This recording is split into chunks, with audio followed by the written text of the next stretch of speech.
carrément explosé. Le stade a explosé. Au fond des filets! Dans le haut de la boîte à pain!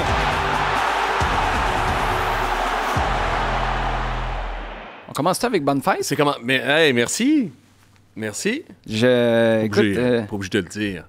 Ben, Je tiens à te remercier officiellement aussi à te participer à mon cadeau de fête aussi. Alors, un grand merci. C'est un bonheur de t'avoir dans mon cadeau. T'es gentil de pas nommer la recette que je t'ai... T'es sorti en bikini d'un gâteau. C'est ça qui est arrivé. Exactement. Non? Puis je chantais Marilyn Monroe. Non, c'est parce qu'on m'a offert un livre de recettes, mais c'est toutes des recettes de mes amis. Très bonne idée. D'ailleurs, tu sais, je peux partager l'idée aussi parce que ça a été fait fait que dans mon cercle d'amis, si on le reprend, c'est pas si grave. Mais on m'a offert, ma conjointe m'a offert un livre de recettes, mais qui était composé de toutes de recettes d'amis différents, en quelque sorte. Tu m'as envoyé ta recette de risotto des incapables. C'était vraiment un grand plaisir. Puis, moi, dire, j'ai pas braillé. J'ai pas braillé du tout. Non. Quand j'ai reçu le matin... Quand ma famille, ma blonde puis mon fils me l'ont donné, j'ai pas braillé pantoute, je te jure. À ce point-là? Pas braillé pantoute, parce que je suis un homme. T'as à ce point-là pas braillé. J'ai à ce point-là pas braillé. OK, les woke, ils gagneront pas, OK? Je suis un homme qui est incapable d'exprimer clairement ses sentiments sans faire de blagues, OK? Les woke gagneront pas. En tout cas, pas tant que je serai là. Puis là, juste pour offrir la précision, risotto étant une référence à la première fois que je suis débarqué chez Fred à l'époque, en 2011, invité à un condo dans lequel tu habitais tout seul à l'époque pour me faire un risotto. La partie incapable, ben c'est parce que c'est une recette d'orzo. Ah oui, c'est ça. OK. Merci beaucoup. Hey, OK, lundi 10 novembre, Frédéric Laure avec vous, commentateur des matchs du CF Montréal sur Apple TV avec le très beau Olivier Brett. Très gentil. Olivier Brett qui fait exactement la même chose que Freddy, mais pour le compte de RDS. Toi, tu étais à Québec en fin de semaine? J'étais à Québec. Ma mère avait un salon du livre. Puis on est allé faire un tour, moi et Nora. On a laissé ma femme tranquille à la maison se reposer, elle qui travaille énormément par les temps qui courent. Puis j'en ai profité aussi pour aller faire un petit croche sur la Grande Allée, chose que j'avais pas faite depuis des années. Pour aller torcher sa Grande Allée? Non, torcher non, mais les voûtes de Napoléon... T'es allé au Cosmos? Non, je suis allé... Ça existe. Ça existe encore, ça? Je sais pas. Écoute, tu me l'aurais appris. Tu traînes probablement plus sur la Grande Allée quand tu vas à Québec que moi, quand je vais faire un tour. Ah oui? Mais non, on est allé aux voûtes de Napoléon. Moi, j'étais en amour avec la serveuse Cindy Eve à l'époque. Alors, ça sonne comme un reality show, ça. Étais-tu d'une télé-réalité quelconque? Je sais pas. Non, probablement. Mais toi, tu connais Cindy Eve au Cosmos à Québec? Oui. Pourquoi? Ben, parce que je suis allé à une soirée et elle était super. OK. Quoi d'autre? Il y a pas d'autre, là. 20 ans plus tard. Don't make it creep, là. 20 ans plus tard, ben ouais, à peu près 20 ans plus tard. 15 ans plus tard, probablement. Ouais. Ça, je suis impressionné. Mais c'est vrai que c'est un nom... c'est un casting. Non, mais c'est parce qu'il n'y a pas de nom de famille, ça. C'est une affaire de... C'est comme Marie B ou... Oui, ben je sais pas. Cynthia C. C. Pas son nom de famille. Enchaîne, enchaîne! On a besoin de quoi? Non, mais j'ai beaucoup de questions à te poser sur elle tout d'un coup, puis je vais juste... j'ai pas beaucoup de réponses, me dire, franchement. Parce que tu t'en rappelles plus ou parce qu'il s'est rien passé? Les deux. Les deux. Voyons, je suis pas un prédateur. Bon. Pas encore. On tombe-tu un peu dans le contenu? Plein de sujets super intéressants. As-tu tes pneus d'hiver, d'ailleurs? Mais depuis longtemps. Oui? Non, je suis un gars organisé. Écoute, moi, j'aurais pas cette prétention-là pour moi-même. T'as pas des pneus d'hiver? Oui. OK. Mais merci à Sonia. OK. C'était son idée. Je sais pas à ce stade-ci si on les aurait si c'était juste de moi. Moi, d'ailleurs, mon Garage Révolution, d'ailleurs, à chaque fois que je mette un commentaire sur Google ou que j'envoie un message dans les interwebs, je vais le faire, là. Si vous allez au Garage Révolution, mon gars, avec Martin, vous allez être bien servi, d'accord? Mais c'est pas vrai que je vais aller mettre un commentaire sur Google, mettre 5 étoiles. Ben, la question se pose, qu'est-ce qui a le plus de valeur? Plugger ça à plein axe? Mon gars, avec nos milliers de commentateurs. Sur puis Google. avec ma face qui l'endosse. Je sais pas si on peut couper sur moi. Voilà, c'est fait. Garage Révolution. As-tu tes décorations de Noël? Non, OK, là. Tu viens de dire qu'on faisait du contenu, là. Right. Là, moi, te le dire, le contenu, puis ça va être ça, le contenu, OK? Puis il n'y aura pas de contre-argument. Décoration de Noël, puis il y a des gens dans l'équipe aussi qui vont l'entendre, OK? Décoration de Noël, je suis prêt, c'est pas avant le 1er décembre, je suis prêt à négocier à partir du 25 novembre, OK? Mais si vous le mettez avant le 25 novembre, je vous juge. Puis il y a quelque chose comme... Puis, tu sais, je veux sortir de ça, moi. Je veux pas être dans le jugement, je veux en laisser aller beaucoup. J'ai beaucoup changé à travers les années, mais ça, non. Avant le 25 novembre, des amis... 25 novembre? Oui. Un mois avant, max. Moi, j'ai changé. Je pense que c'est la petite, en fait, qui fait ça avec moi. Moi, je serais prêt, là. Genre, le week-end prochain, un sapin... peut-être pas naturel, hein? Puis ça, c'est un autre débat, mais bref. Ça veut dire que ça ne laisse pas beaucoup de show avant Noël avec un décor, avec les décorations de Noël ici. S'il faut faire ça à partir du 25, voyons, ça prend un ramp-up. Mariah Carey a déjà sorti sa toune, là.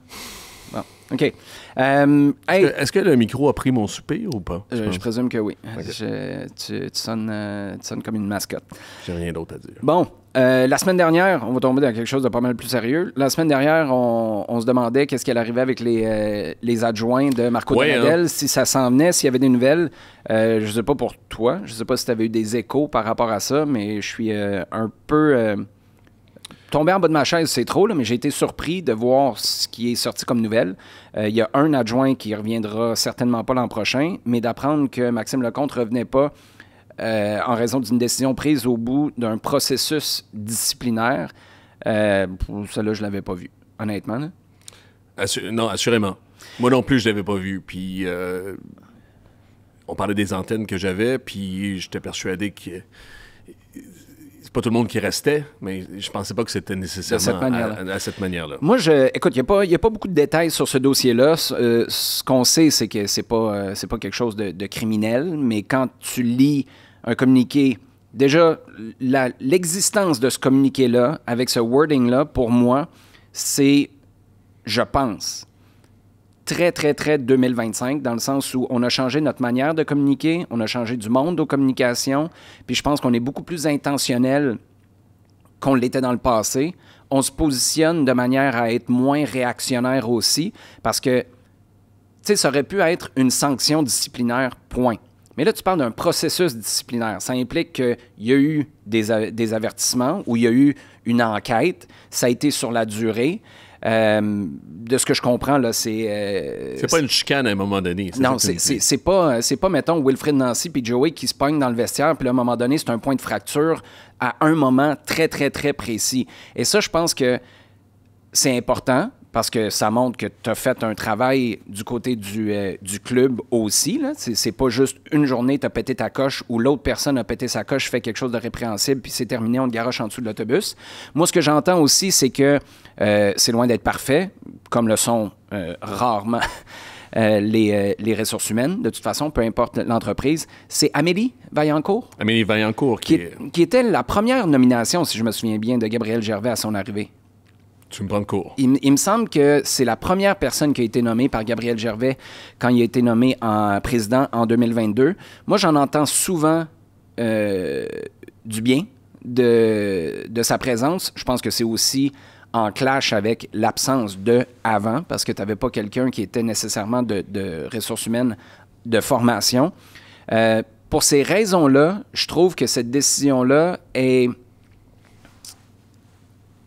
On va attendre de voir si un jour on a les détails de tout ça, mais elle est quand même édifiante dans la mesure où tu fais pas semblant qu'il ne s'est rien passé. Hey, t'aurais pu, là, en ce moment, juste faire « Il reviendra pas l'année prochaine ». On s'attend tous. Merci, au revoir. Ben, on s'attend tous. T'es dans le moment, là. C'est pas un moment en juillet où tout d'un coup, tu garoches ton entraîneur adjoint par la fenêtre. T'aurais pu juste dire « Il revient pas l'année prochaine », t'en laver les mains.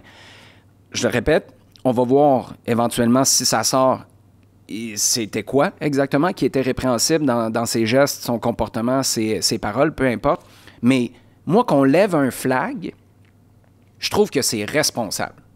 Parce que tu lèves pas un flag pour rien, tu lèves un flag parce qu'il est arrivé quelque chose qui pourrait, je présume, se passer ailleurs aussi. Donc là, sans envoyer la personne en dessous de l'autobus en divulguant exactement ce qui s'est passé, ben, tu lèves un flag quand même pour la suite, puis tu fais pas juste pelleter le problème dans la cour de quelqu'un d'autre qui pourrait se retrouver avec ça et pris à l'aveugle parce que tu savais pas que cette situation-là existait. Ça reste très cryptique, là, mais ça l'est jusqu'à temps que 2 ans plus tard, tu te rendes compte c'était quoi exactement parce que ça s'est reproduit ailleurs. Puis tu dis, hey, CF Montréal, ça vous aurait pas tenté de lever un flag ou nous le dire? Moi, tu as super raison. Puis je pense que j'adhère à tout ce que tu dis, c'est-à-dire la prise de responsabilité puis la manière de communiquer aussi. La seule chose aussi, moi, qui, par rapport à ça, qui m'inquiète ou que je lèverais un drapeau rouge, c'est est-ce qu'il y a encore un problème entre l'administratif ou du moins une différence de façon de faire entre l'administratif et le sportif. Les RH, tu en as parlé, tu parles de celle qui s'occupe des ressources humaines à OCF Montréal. C'est difficile. Il y a des gens qui ne le savent pas, mais il y a des gens qui sont en entreprise qui le savent à quel point c'est précieux d'avoir un département efficace et... Aux ressources humaines. Aux ressources humaines. Des fois, ça a l'air aussi d'une coquetterie pour certains, mais c'est vraiment faire une bonne embauche, gérer les relations de travail, puis gérer toutes les ressources humaines. C'est vraiment un truc qui est plus complexe qu'on pense. Et en ce sens-là, tu sais, on l'a vu. Quand je te donne des exemples de sportifs, en anglais, on dirait faire des due diligence. Engager, c'est pas facile. Puis on l'a vu, Olivier Renard, là, il a engagé l'OSADA, puis engagé Courtois. Je ne sais pas si ça a passé des processus de ressources humaines et la sophistication qu'un bon département de ressources humaines pouvait avoir. Parce que, visiblement, l'OSADA particulièrement, on s'est dit, il nous a menti. Lui, il ne l'a pas détecté, mais dans un processus de ressources humaines fort. Et en ce sens-là, pour te donner la différence, je regarde ce qu'a fait, notamment ce que font les Roses depuis le début, qu'on prend souvent en exemple. La semaine dernière. Visiblement, les Roses, ils ont fait, eux, étape par étape. C'est systématique. Et c'est méthodique pour embaucher. CF Montréal, ça semble l'être d'un point de vue administratif. Mais est-ce que dans les bureaux, tu veux dire? Oui, est-ce que c'est des sportifs? Parce que trop longtemps, puis on l'a vu, puis c'est des vieilles cultures aussi. Hey, Adam Brass. Puis en tout respect, même je pourrais dire Jacques Demers. Jacques Demers, qui visiblement a d'autres qualités puis une autre sorte d'intelligence, mais d'être analphabet, en ce moment, il passe pas à travers les ressources humaines. Mike Keenan ne revient pas 10 000 fois dans le hockey aussi. Et ainsi de suite aussi. Si ça se passe en 2025, tu veux dire. En 2025, puis ça se passe dans un département où tu as de ressources humaines, puis tu as une embauche. C'est pas entre chumé puis en gang aussi. C'est intéressant, ça, parce que c'est un problème du sport. Parce que les gens reviennent constamment, puis c'est encore, puis c'est de moins systématique, puis ça empêche des nouvelles idées d'entrée. Ça nous appelle des nouveaux entraîneurs puis des nouveaux talents. Mais c'est chumé, tu connais un tel, Klopas, il est libre, ouais, amène donc Klopas, puis il faut que ça cesse. Puis en 2025, il faut qu'il y ait une sophistication encore plus grande, pas juste au niveau administratif, mais au niveau sportif. C'est intéressant le parallèle que tu fais avec Olivier Renard parce que je ne l'avais pas vu de cet angle-là. Moi, je le voyais plus de l'angle parce que, juste pour expliquer aux gens, là, moi, je l'ai vécu quand j'étais à l'Académie. Puis je me souviens, Philippe Lafroy disait, c'est de même, qui était directeur de l'Académie à l'époque, coach de l'équipe réserve. Il dit, c'est de même dans tous les clubs. Tu as le club, l'entreprise, les bureaux, l'Académie, centre de formation quand tu es en Europe, puis tu as l'autre patente, l'équipe première. Puis quand l'équipe première décide quelque chose, bien très souvent, c'est parce que c'est là l'urgence, il est là l'immédiat, elle est là la perception des médias, du public. Puis tout d'un coup, ce qui est systématique pour un, bien tout d'un coup, tu pars rogue avec l'équipe première parce que tu sens qu'il faut faire quelque chose ou tu as pris une décision rapidement. Et c'est là où c'est très, très, très facile d'être désarticulé puis de ne pas passer par tous ces processus-là dont tu parles, qui doivent exister, là, je présume. Tu sais, si une des premières choses que Gabriel Gervais a fait, c'est embaucher quelqu'un d'expérience qui venait de Saputo Inc., si je me souviens bien, Amélie Vaillancourt, c'est bien parce que tu voulais t'assurer d'avoir une structure en place. Puis peu importe le département, tu le dis depuis des années, Gabriel Gervais est passé département par département en structurant, puis après ça, en se retirant et en laissant la structure fonctionner. Mais moi, le parallèle que j'ai plus fait, c'est avec Sandro Grande. Tu sais, si tu vas faire tout le background, Sandro, d'une perspective sportive, c'était peut-être l'évidence même qu'ils prennent l'équipe réserve. Mais si tu le passes dans la machine à backup check, là, ou background check, Tu dis, ouais, il y a cette petite affaire-là là, à propos de Pauline Marois qui traîne, puis ça pourrait nous revenir d'en face.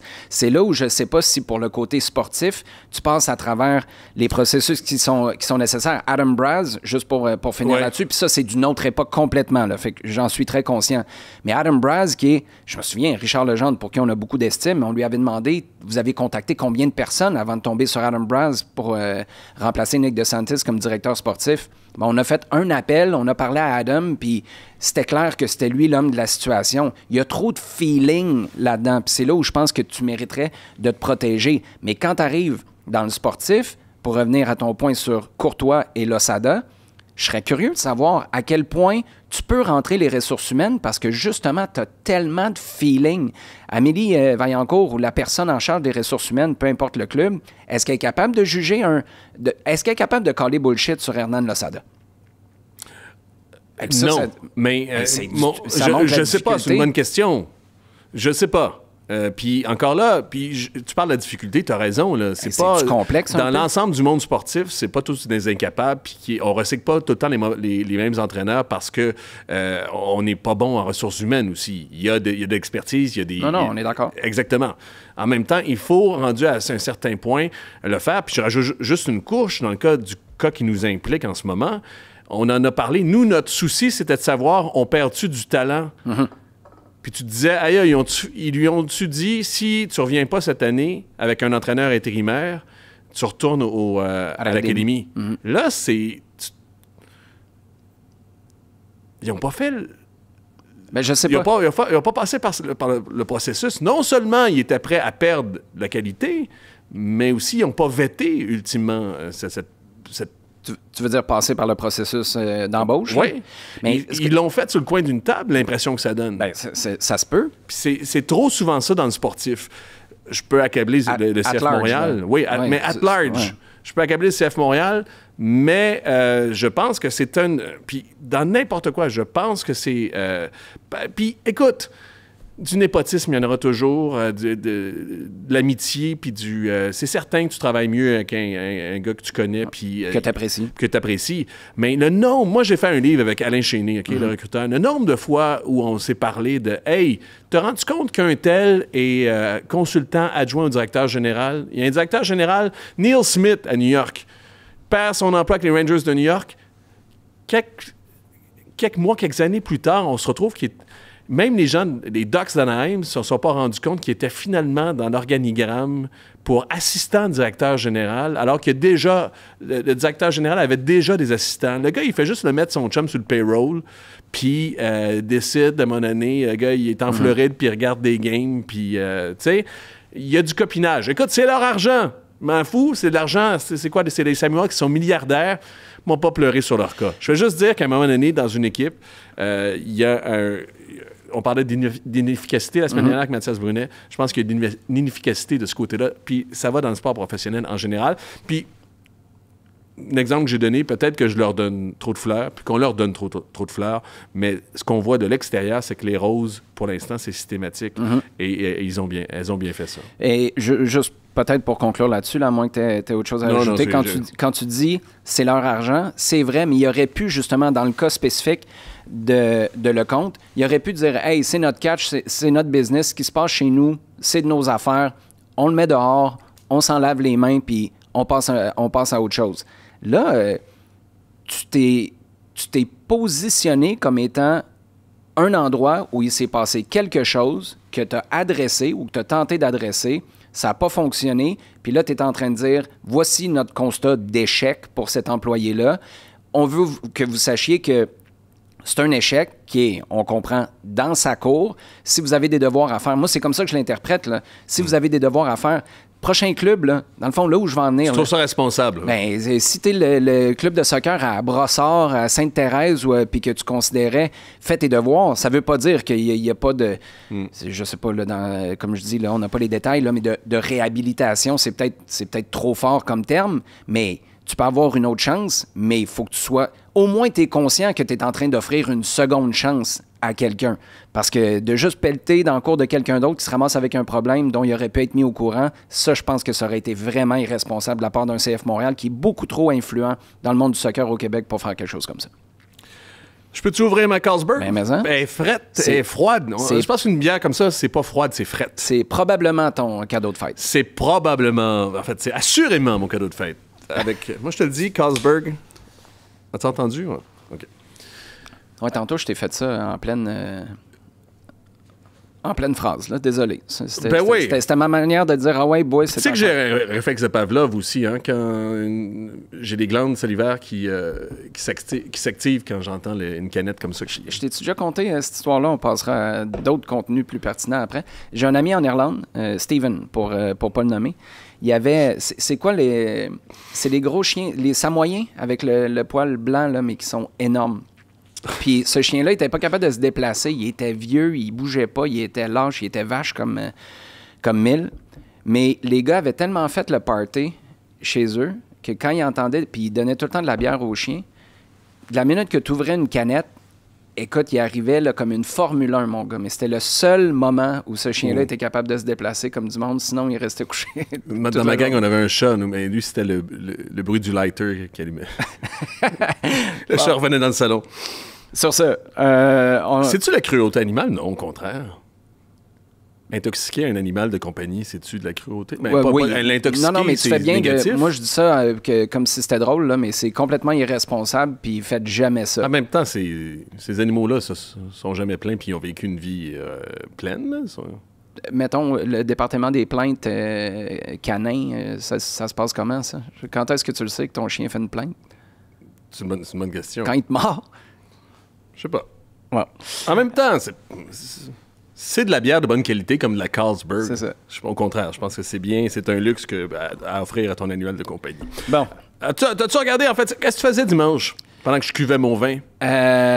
J'étais en train de regarder un film musical un peu beaucoup quétaine avec Zac Efron dedans.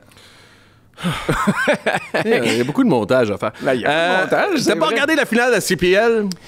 Non, je me gardais ça pour regarder là, t'as aujourd'hui. vu les extraits, franchise. en fait. Puis écoute, pour ceux qui ne l'ont pas vu, c'est en même temps, de par le fait que ça arrive pas souvent, c'était vraiment extraordinaire en ce sens-là. C'est-à-dire que c'est hors de l'ordinaire. Il y avait au moins, et là, on était en fin de match notamment, il y avait au moins 2 ou 3 pouces de neige sur le terrain. Je parle en pouces, je m'excuse, mais ou en centimètres. Ça allait aux chevilles des joueurs pendant le match. Là. C'était vraiment le free-for-all là-bas. Même, tant tellement que vers la fin, on arrêtait aux 10 minutes pour pelleter une partie, puis pelleter particulièrement les lignes pour s'assurer de voir notamment le rectangle, pour particulièrement l'arbitre, mais aussi pour les joueurs. Écoute, j'ai pas grand-chose à dire, nécessairement, parce que sur le coup... Mais on aime tout ça? Une finale... Jouer une finale. Je suis entre les deux parce que les panélistes n'arrêtaient pas de parler. Le mot historique a été galvaudé dans ce reportage-là. Là, attends une minute. Là. Il y a deux choses là-dedans. L'historique, on a l'historique facile en CPL. Ça, c'est un commentaire éditorial, là, mais... Oui, t'as raison. Moi, je suis... Mais une finale, là. Une finale jouée pas sous la neige, là, sur la neige. On aime ça ou on n'aime pas ça? Moi, j'ai eu du plaisir à le regarder, puis j'ai trouvé qu'on était de retour à l'essence du sport qu'on aime. On joue. Il jouait, malgré les circonstances. Bon, il y a plus de technique, même si des gens disaient « Ah, on peut voir la technique des gars. » Non, c'est pas vrai. C'est pas vrai. Il kickait le ballon par en avant, puis il espérait marquer. Mais il y a eu un superbe but, une bicyclette, un retourné acrobatique qui était extraordinaire. Oui, bravo la technique, mais encore. Moi, j'ai eu du plaisir. En même temps, il y a eu un 45 minutes qui me fait en partie décrocher de délai entre la fin du match parce qu'on était allé en prolongation puis la reprise du match. Les spectateurs ont semblé rester en partie sur place. Une fois rendu là. Ouais. C'est un peu comme le match des Blue Jays. Il semblait avoir du plaisir. Il y a des boules de neige qui ont été lancées aux joueurs aussi. Tu sais, il y avait de quoi de festif. En même temps, l'argument inverse, les gens disaient, tu sais... Puis je pensais à ça parce que j'ai écouté, puis on va en parler plus tard dans l'émission, mais j'ai écouté le match notamment du Crew de Columbus en série. Si t'es le Crew, toute l'année, tu t'es battu avec un principe de jeu où tu as joué au ballon, où tu as voulu justement donner du plaisir, puis tu as joué, là, puis ça fait partie des valeurs de Wilfried Nancy. Donner du plaisir aux gens en montrant un football de qualité, puis qui n'est pas tant réaliste, mais qui respecte le jeu, puis qui l'embrasse justement. Est-ce que je me serais senti floué à être ce genre d'équipe-là? La réponse est non, puis j'ai du plaisir. Mais il ne faudrait pas que ça recommence à chaque fois. C'est ce que j'allais dire. Moi, j'adore ça une fois de temps en temps. Si tu te retrouves systématiquement, année après année, avec une finale qui se joue sous la neige, là, ça dénature. Tu sais, Lionel Messi, là, s'il joue la finale de la MLS Cup, puis il la joue avec 2-3 pouces de neige, pour moi, c'est extraordinaire. On va le perdre dans le banc de neige, Messi. Tu crois? La charrue va le ramasser. Non. Il sait pas comment jouer dans un banc de neige, Lionel Messi, lui. Si tu le vis une fois, mais pas année après année. Puis ça, on entre dans les changements climatiques qui donnent de plus en plus de chances d'avoir des situations comme celle-là. Il y en a eu d'ailleurs, c'est Steve Cherundolo qui chialait C'était-tu au début de cette année? Au début de l'année dernière. Bref, il avait joué un match... Bon, quand tu me demandes de valider tes notes depuis tout à l'heure, Non, mais c'est Cherundolo qui se plaignait parce qu'il y a eu une vague de matchs qui a été jouée où il y avait trois matchs. Tu avais Portland qui n'était pas capable de faire son camp d'entraînement puis ils ont eu de la misère à commencer l'année. Tu as LAFC qui était à RSL, si c'est pas Sporting Kansas City. C'est sûr que ça arrive de plus en plus souvent en début et en fin d'année, mais moi, une finale, une fois de temps en temps comme ça, même pas un match de championnat, mais une finale, j'adore ça.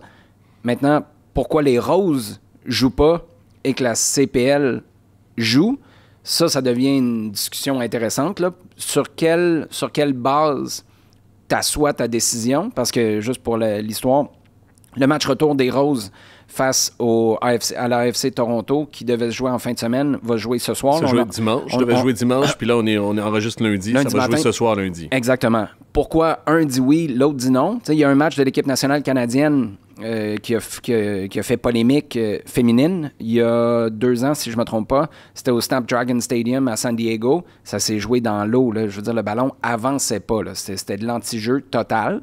Ça ressemble pas mal à ce que tu vis avec de la neige. Là. Je veux dire, ça change complètement ta capacité à jouer au ballon. Puis à l'époque, la ligne de com, c'était vous auriez jamais laissé des gars jouer dans pareille situation. Est-ce qu'on aurait dit la même chose là si la CPL avait annulé puis les femmes avaient joué?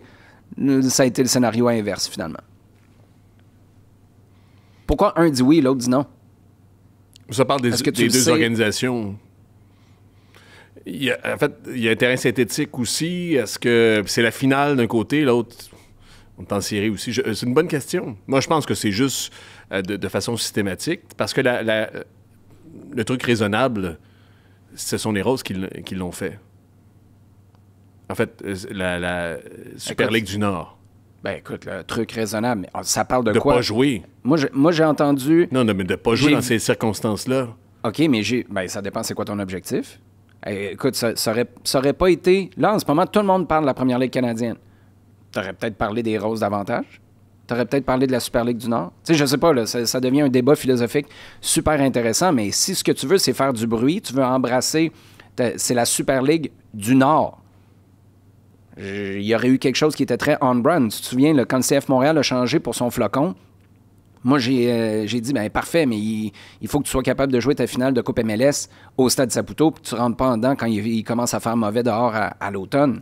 Comme je te dis, on va le savoir, là, ça vient d'arriver, c'est tout frais, mais il y a quelque chose d'intéressant là, dans la différence majeure de décision qui a été prise à Toronto versus Ottawa, où la CPL jouait sa finale. Oui. Effectivement. Embrasser sa nordicité, on en a souvent parlé. Là. Ça a l'air d'un concept. Ton projet de Viking, là, avec tes mini-billets de saison en début d'année puis en fin d'année. Si vous avez une barbe, vous rentrez gratis. Puis si t'es en chest. C'était quoi? C'était en chest avec une barbe? Oui. Si vous êtes roux en chest avec une barbe, vous rentrez gratis. Embrassez le Viking, votre Viking en soi aussi. T'as raison, mais tant mieux. Je sais pas si c'est les meilleurs. D'ailleurs, en fait, tu dis, je sais pas à quel point ça a été aussi réfléchi, la CPL, parce que Tommy Weldon, le coach de Cavalry, a décidé de garder un peu comme ils avaient fait à l'inverse pendant la Coupe du monde des clubs. Il y a des entraîneurs qui avaient laissé leurs réservistes au vestiaire pour pas qu'ils aient chaud sur le banc. Là, cette fois-ci, ils avaient laissé ses réservistes, puis se sont engueulés les entraîneurs tout au long du match, à savoir, sors tes réservistes. Je trouvais ça un peu bébé, mais ça parlait du fait qu'on naviguait à vue aussi. Ouais, c'est clair. Puis ça, inversement, la Ligue est jeune, c'est facile à dire de notre point de vue, mais Ça, par contre, quand j'entends ça, je fais que, OK. Les réservistes, tu veux dire? Oui, les réservistes. Il y en a un coach qui, avec raison, garde ses réservistes au vestiaire, les garder chauds. Au chaud et chaud. Je me dis, la Ligue n'a pas de règlement ou n'a pas statué là-dessus ou n'est pas prêt. Ça veut dire qu'on navigue à vue. Un petit drapeau rouge. Mais ça fait du bon storytelling. On en parle aujourd'hui. Bref. Hey, attends, on n'avait pas fini pour... parce que là, on sort du coq à l'âne, mais on va revenir à l'âne, mettons. On parlait des entraîneurs adjoints du CF Montréal. Puis ça, c'est une affaire qui te chicote probablement aussi. Là, on est rendu, au mois de novembre. Bon, la finale, la Coupe MLS n'est pas terminée, fait que... Mais ça presse-tu de statuer sur les entraîneurs? Parce qu'on ne sait toujours pas si David Souvry revient. Là, il y a des noms aussi. Kobe Johnson, est-tu de retour avec l'équipe? Quel sera le staff, ultimement, de Marco Donadel? Est-ce que les gens qui nous écoutent, c'est est-ce qu'on doit s'en soucier? Puis pour toi, dans le Rallye Pâquerette, dans la préparation de la pré-saison, est-ce que c'est important? Ben oui, c'est important. À partir du moment où, l'an dernier, Laurent Courtois a dit « J'ai le temps de me préparer cette année parce qu'en 2023, je suis arrivé puis il restait 8 jours. » Il est arrivé en janvier, lui. Oui, mais les adjoints sont arrivés quand l'an dernier? Le 30 décembre, si je ne me trompe pas. C'était entre Noël et le jour de l'an. Et là, moi, la comparaison... Non, il y a des adjoints qui ont été ajoutés. Oui. Mais déjà, les adjoints Sauvry étaient là avant. Oui, je sais, mais Marco Donadel est toujours... c'est lui le coach, là. Ouais, les préparateurs physiques n'étaient pas là, par contre. Le préparateur physique, il est arrivé à la 4e, 5e semaine du camp d'entraînement. Paul Bauer, là, c'était la phase entre... D'ailleurs, est-ce que Paul Bauer revient, ça? Là, on est vraiment dans le nerds, là, mais bon. Non, mais on est dans le nerds, mais attends. Moi, c'est un truc qui m'a scandalisé au début de cette année-ci, 2025, quand Laurent Courtois, on l'avait questionné sur le préparateur physique. Un préparateur physique qui a été important, d'ailleurs, parce que les 2 années qui ont précédé, il y avait un paquet de blessés. Il y a eu des grosses discussions. Cette année, il n'y a pas eu de blessés, ça a bien été. Oui, c'est ça. Exactement. Puis Laurent Courtois, en début d'année, disait « Il n'y a aucune presse. » Le camp d'entraînement était commencé. « There's no rush. Il n'y a aucune presse. On prend notre temps. » Comment ça, il n'y a aucune presse? Ça fait 1 an et demi que tu sais que les blessures, c'est un problème. Puis là, je ne mets pas ça dans la cour exclusivement de Barthélemy Delecroix, qui a été là pendant 2 saisons. Mais il y a eu des rencontres au sommet là, avec Gabriel Gervais, Olivier Renard, tout le staff. Là, il a fallu que tu te retournes vers papa puis maman pour dire... Oui, ça crée un certain traumatisme. Ceux qui nous écoutent le savent, à un moment donné. Mais 1 an plus tard... Cette revue d'effectifs-là, garder du monde, c'est... Mais tu commences quand même le camp d'entraînement suivant, là, après 2 années avec plein de blessés, en disant, c'est pas si grave que ça si le préparateur physique n'est pas là. Il n'y a pas de presse. Donc, ils l'ont pas vu dans les tests psychométriques qu'ils ont fait passer à Laurent Courtois. Ben, c'est ça. On revient à notre discussion de tantôt. Donc, pour moi, le plus tôt sera le mieux. Je m'attends pas à ce qu'on... tu sais, cette année, là, c'était la première fois depuis 2021 qu'on nommait les options à exercer ou non avant, je pense... Avant tout le monde. Non, mais on ne l'avait jamais fait avant le 15 novembre. Tu l'as fait 1 mois plus tôt. Tu as été le premier de la Ligue. D'habitude, tu es le dernier puis tu le fais à minuit moins 1. Mais attends, il y a 2 choses. Moi, si j'étais administrateur d'une équipe là, de MLS, j'attendrais à la dernière seconde pour les options, les salaires. Parce que tu te gardes des cartes. Tant que tu n'es pas obligé de faire un... Tant que tu n'es pas obligé de faire un move, tu te le gardes dans ton escarcelle. Pourquoi? Mais l'inverse, si tu le fais en premier, justement, c'est ça l'espèce de... C'est quoi une escarcelle? Dans son carquois, dans son sac à dos, dans son pack-sac, OK? On va encore faire du montage, le gars. Arrête avec le montage. Tu penses-tu que je suis le seul à me poser cette question-là? Escarcelle, comment? Il y a plein de gens... OK. Écrivez ça, s'il vous plaît, là, dans le chat là, ou de YouTube, ou envoyez-nous le commentaire. Si vous saviez c'était quoi une escarcelle, je vous salue. Si vous ne le saviez pas, on est 2. Bon. Mais t'attendrais? Pourquoi t'attendrais? Non, la dissonance ou le bruit ou le... Attends, dissonance, tu correct? C'est parce que... ce qui arrive en ce moment... Non, mais ce qui arrive en ce moment, mais ça me fait... Puis en même temps, ça se peut. Mais en même temps, si tu travailles bien en général, puis... t'es clair dans tes objectifs, ta façon de faire, tout ça, c'est réglé. Tu as réglé les joueurs au lendemain. Les entraîneurs sont pas réglés 3 semaines plus tard, puis on attend toujours aussi. Ouais, c'est ça la dissonance. Mais ce qui est arrivé... Il n'y a pas de dissonance? Il y avait un travail à faire? Ben, si c'était pas de l'histoire de Maxime Lecomte, Puis là, je sais pas s'il y a un lien entre les deux, mais je t'aurais peut-être dit, ouais, c'est vrai qu'il y en a un qui traîne. Mais là, si tu as eu un dossier à régler comme celui-là, tu veux-tu le lendemain annoncer les adjoints? Moi, je serais pas surpris que les adjoints, ce soit clair là, à ce stade-ci, là, mais là, on laisse ventiler ça un peu. Puis c'est 100% de la présomption. Là. J'ai pas les détails. D'accord. Là, non, mon commentaire l'était aussi. Là où je vais en venir, moi, je te dirais que c'est plus... Le préparateur physique puis David Sauvry, pour moi, là, c'est les deux qui sont vraiment importants. Préparateur physique pour les raisons qu'on vient d'évoquer. David Sauvry, parce que je pense qu'il y a une... puis peut-être que je me trompe, là, mais les échos que j'ai eus de Sauvry ont pas mal toujours été bons, venant des joueurs.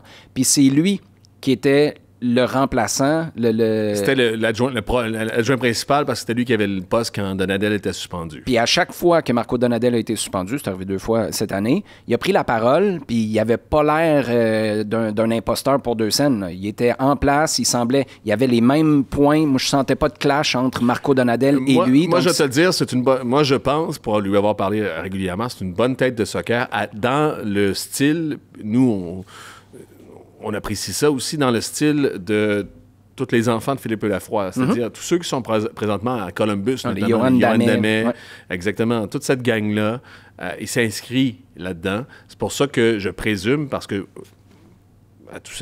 je vais être honnête, je n'ai pas fait de test psychométrique avec David Sauvry à savoir si c'est vraiment la tête de soccer que j'anticipe.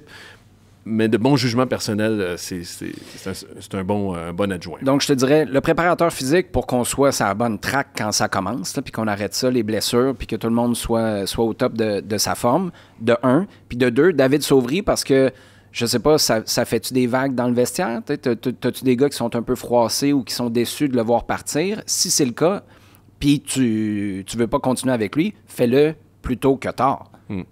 Annonce-le là, puis tout le monde... Non, moi, dans le vestiaire, ma présomption, même si j'aime beaucoup David, au contraire, je pense que les joueurs... Je pense que le leadership de Donadel est assez assis en ce moment. Et si Donadel arrive et dit, voici ceux avec qui je veux travailler, puis je vais bien travailler l'an prochain, puis David Sauvry fait pas partie de ça, je ne sais pas si c'est la bonne décision, mais je pense que ça va être entériné par tout le monde. Et... pas embrassé, mais on va s'aligner rapidement derrière Marco Donadel à ce moment-ci. Mais OK, mais faisons-le pas. T'sais, moi, là, je te dirais, 1 semaine avant Noël. Mais pas, tu peux pas passer les fêtes, là. Ça veut dire que tu es encore à la recherche de... Tu sais, c'est clair, là. T'as pas fait les séries. L'an dernier, t'as fait 1 semaine de... Puis il n'y aura pas le temps. Laisse-moi juste finir là-dessus. L'année passée, t'as fait les barrages. Après ça, Courtois, il revenait-tu, il revenait pas. Tout était un peu bizarre. T'avais beaucoup de dossiers là, qui étaient encore en suspens. Là, t'as été éliminé, puis t'es éliminé depuis une éternité. Fait que tu le sais, là, qui reste pas. Puis si t'avais... Tu donnes toujours cet exemple-là. Si t'as commencé à magasiner Rémi Garde en juin, juillet 2017, puis tu as attendu jusqu'à la fin de l'année pour congédier Mauro Biello, tu es capable de marcher puis mâcher de la gomme en même temps. Là. Tes adjoints, tu peux les avoir trouvés si tu es Marco Donadel. Puis Donadel n'aura pas le temps aussi de magasiner des adjoints parce qu'il s'en va dans un couvent. Hey, ça, c'est cool. Je fais même pas des blagues. Les gens font comme... À Eindhoven, dans le char, à Eindhoven aux Pays-Bas. Il s'en va dans un couvent pour se ressourcer, où on va faire, entre autres, de la méditation et du yoga, particulièrement, à ce que je comprends, mais aussi pour apprendre, pour améliorer son français. Oui, c'est quoi? C'est 16 heures de français par jour? On a un truc comme ça pendant 5 jours? 16 heures, oui. Non, mais en tout cas... beaucoup. Non, c'est intensif. Mettons 12. C'est intensif. Non, c'est ça. C'est intensif en français pour que son français s'améliore. Puis je pense... je suis pas sûr qu'on trahit le secret, là, mais je pense pas que c'est quelque chose qu'il voulait nécessairement relayer dans le monde. Ou se garder comme histoire, peut-être au camp d'entraînement. Mais c'est un souci de Donadel de s'assurer d'améliorer son français. C'est la 2e fois qu'il y va. Ouais. Puis la première fois, si je me trompe pas, il s'en venait pas à Montréal. Là. Non. Je pense que c'était juste parce que... Et tu sais, c'est un gars qui a quand même de la facilité avec les langues. Je pense que son russe reste assez rudimentaire. Son russe reste rustre. Voilà.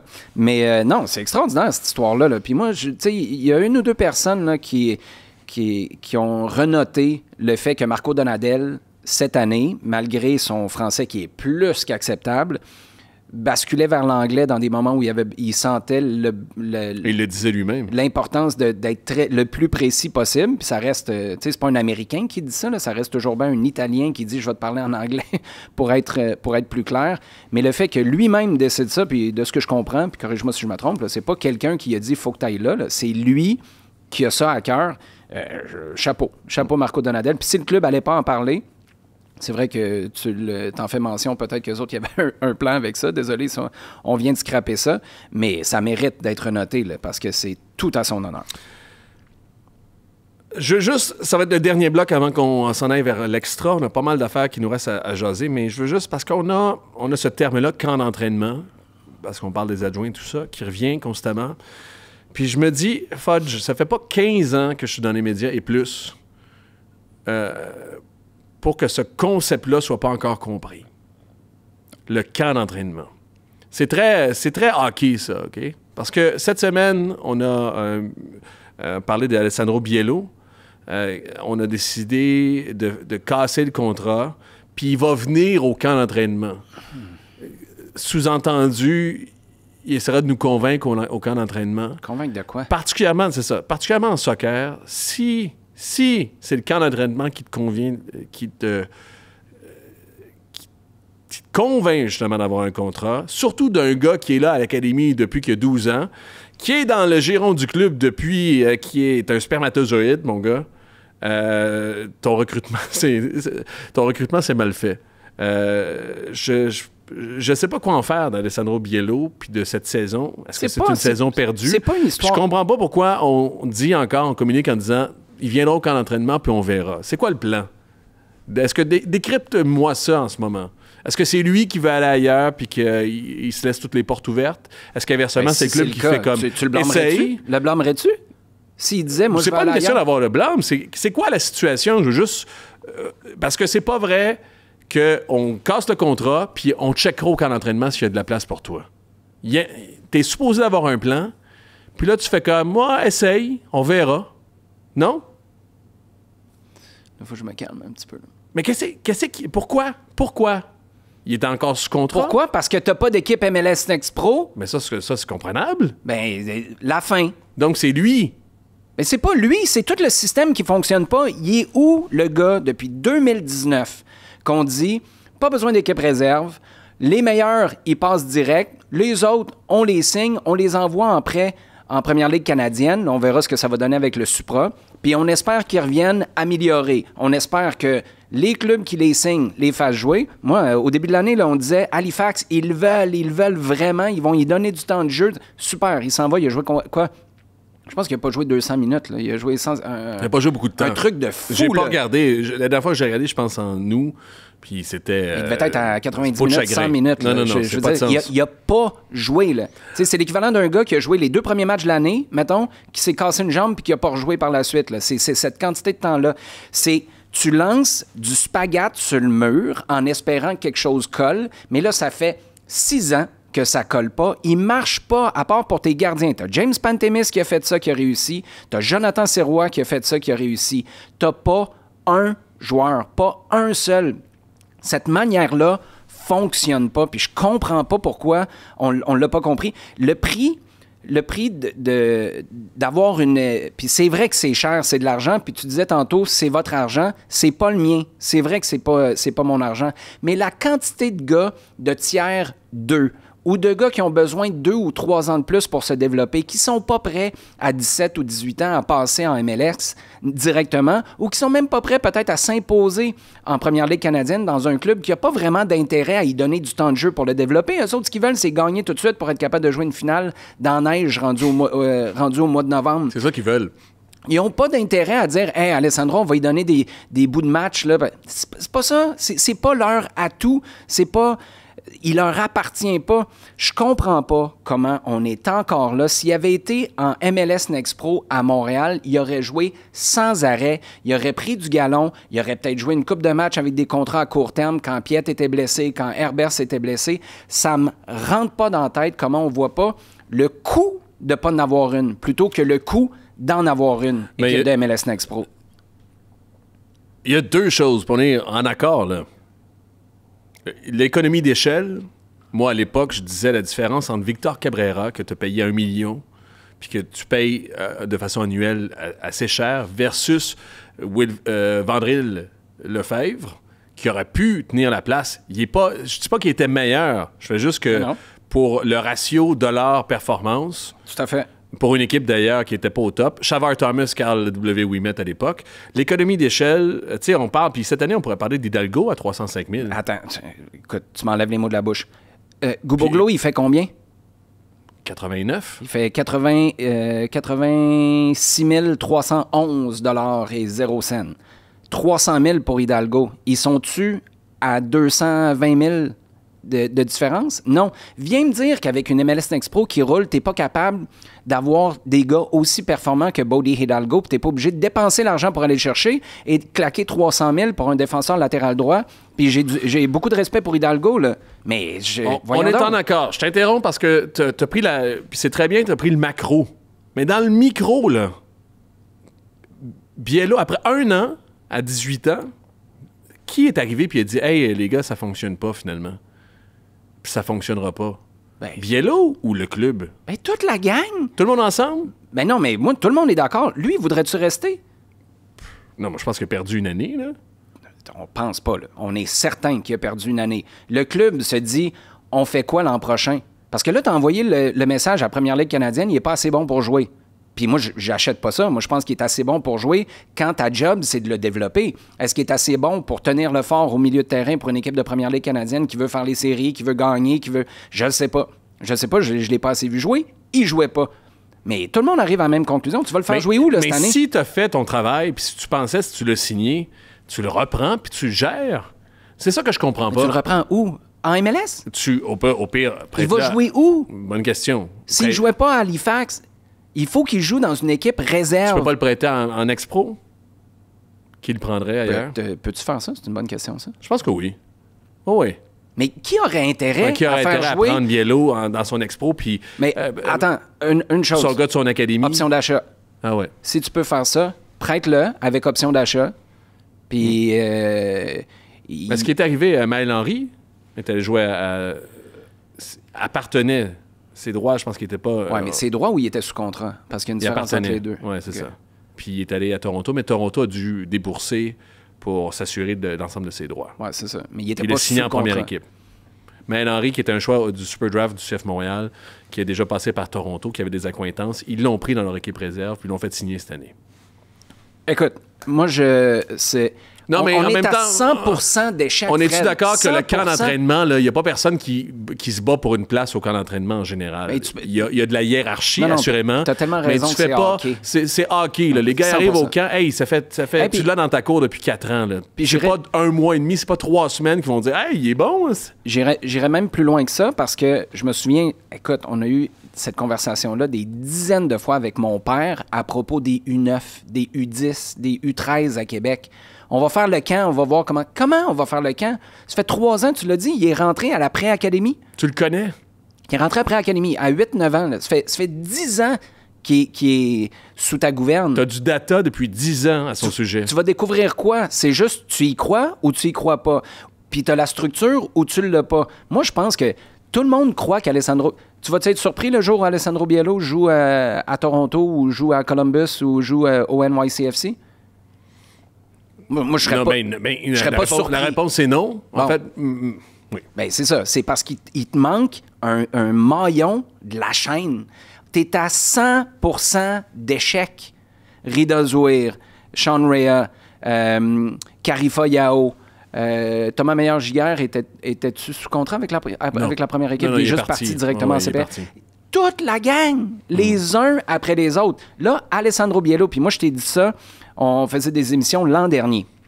Puis je t'ai dit, si lui s'en va, puis ça fait patate, on peut-tu se réveiller 2 secondes? Puis je le sais que ça coûte cher, mais hey, newsflash, ça coûte cher la business du sport. Mais ça coûte cher échapper des gars comme ça aussi. Je le répète, si c'était pas de Wilfrid Nancy qui coachait, puis on va parler de Nancy dans l'extra d'ailleurs dans pas long, Mathieu Choinière réussit sa carrière.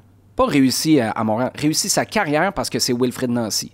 C'est Wilfrid Nancy qui sait ce qu'il y a Qui l'a connu dans son, à 12 ans. dans son escabeau. Escarcelle. Son- Un escabeau, il traîne un escabeau. En tout cas, Ah ouais, il est pas polyvalent. Couteau suisse, écoute, il peut bien, il peut bien être l'escabeau aussi.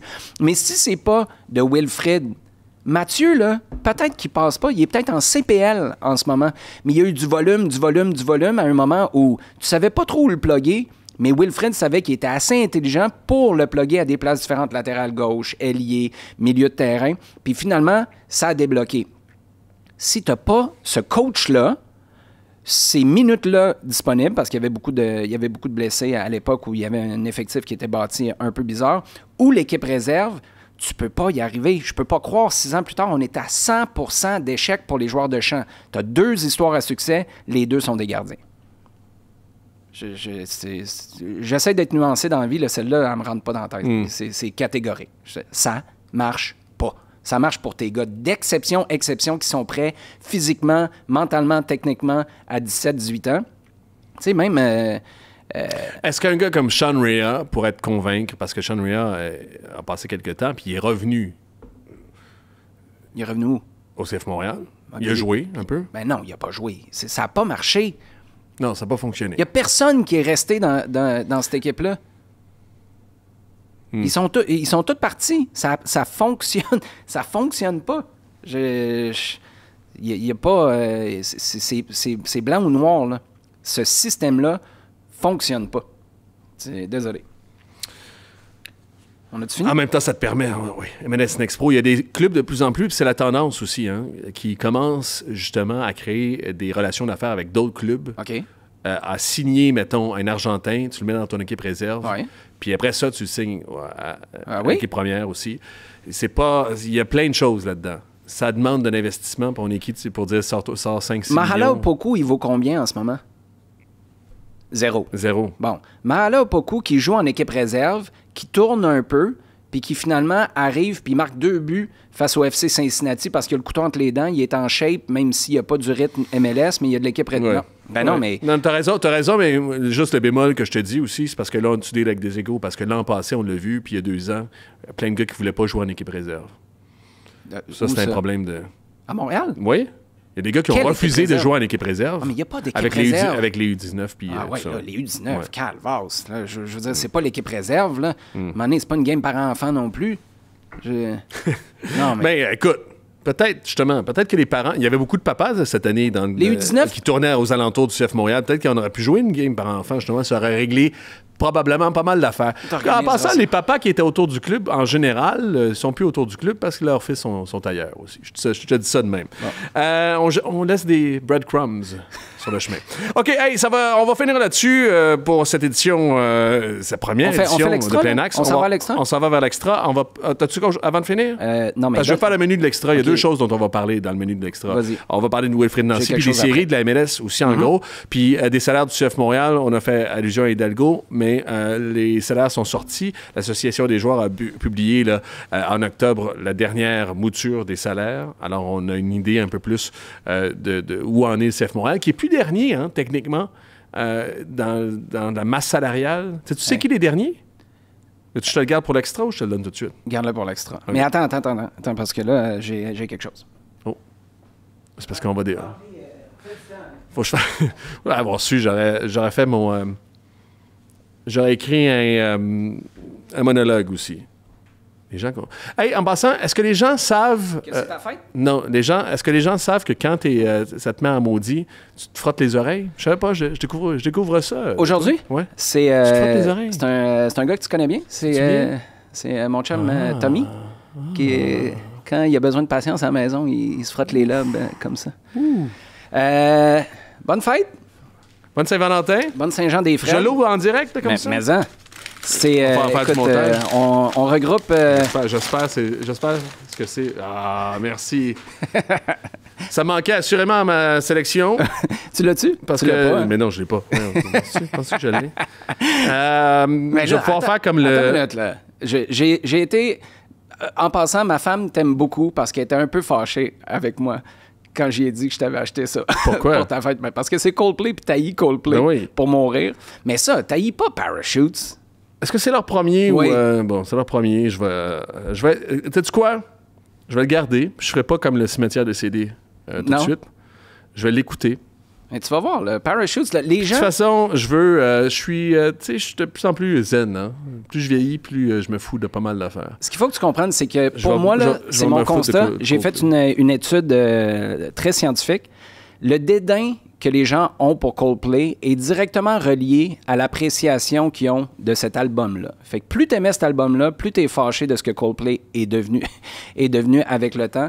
Ça me fait grand plaisir, mais ce serait une bonne question pour les gens qui Merci nous écoutent beaucoup. d'ailleurs. Coldplay, là, oui ou non? Ça a commencé, d'ailleurs, sur mon Instagram, j'en m'en suis acheté des disques. J'ai Et, rarement vu quelqu'un bien s'occuper de sa table tournante comme toi, d'ailleurs. du début des années 2000, j'ai acheté plein de disques du début des années 2000. Ben, c'était quand, Parce que ça, je- tu penses? Ben, 2000, c'est ça, justement, C'est c'est pour ça que je te dis ça. Ça fait plaisir, de rien. Puis au début des années 2000, je t'ai dit merci. Je t'ai dit merci. Je sais. Ouais, ok, je te l'aurais dit.